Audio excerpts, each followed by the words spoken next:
வணக்கம், welcome to Tamil அறுசுவை. இன்றைக்கி நம்ம பார்க்க போகிறது ஒரு ஸ்நாக். தஹி பூரி எப்படி செய்கிறதுன்னு பார்க்கலாம்.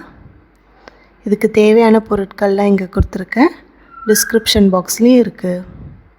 ஃபஸ்ட்டு ஒரு பொட்டேட்டோவை நல்லா வேக வச்சு மேஷ் பண்ணி எடுத்து வச்சுருக்கேன். அது கூட தக்காளி கொஞ்சம், வெங்காயம் கொஞ்சம் சின்ன சின்னதாக நறுக்கி வச்சுருக்கேன்.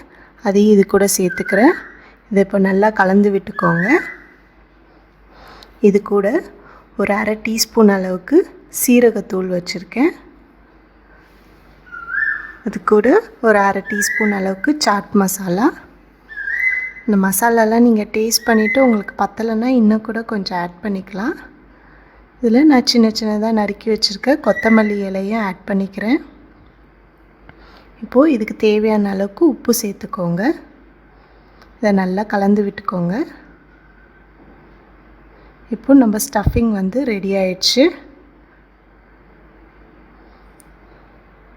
இப்போது பூரியை இதை மாதிரி ஓட்டை போட்டு வச்சுக்கோங்க.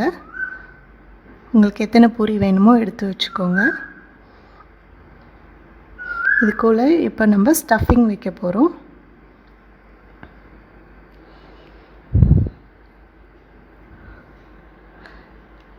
இந்த உருளைக்கிழங்கை செஞ்சு வச்சுருக்கோம் இல்லையா, அதை எடுத்து ஒரு பூரிக்குள்ளேயும் கொஞ்சம் கொஞ்சமாக வச்சுக்கோங்க.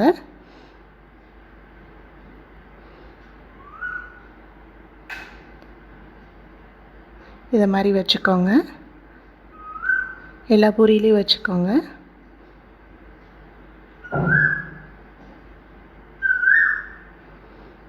இப்போது நான் புளி சட்னி கொஞ்சம் எடுத்து வச்சுருக்கேன். இது எப்படி செய்கிறதுன்னு நான் பானிபூரி வீடியோவில் போட்டிருக்கேன், கண்டிப்பாக பாருங்கள். எல்லாத்துலேயும் கொஞ்சம் புளி சட்னி போட்டுக்கோங்க. இது கொஞ்சம் ஸ்வீட்டாகவும் இருக்கும், புளிப்பாகவும் இருக்கும். உங்களுக்கு தேவையான அளவுக்கு போட்டுக்கோங்க. அப்புறம் கொஞ்சம் கார சட்னி.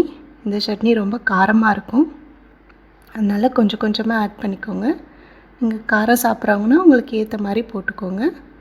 புதினா சட்னி அரைச்சி வச்சுருக்கேன். புதினா கொத்தமல்லி சேர்த்து இதையும் இதில் கொஞ்சம் கொஞ்சம் வச்சுக்கோங்க. எல்லாத்துலேயும் வச்சுட்டு இதுக்கு மேலே நம்ம தயிரை நல்லா அடித்து வச்சுருக்கேன், இதை சேர்த்துக்க போகிறோம். உங்களுக்கு ஸ்வீட்னஸ் வேணும்னா தயிரில் லைட்டாக சுகர் போட்டுக்கோங்க, நிறைய போட்டுறாதீங்க, ரொம்ப ஸ்வீட் ஆகிடும்.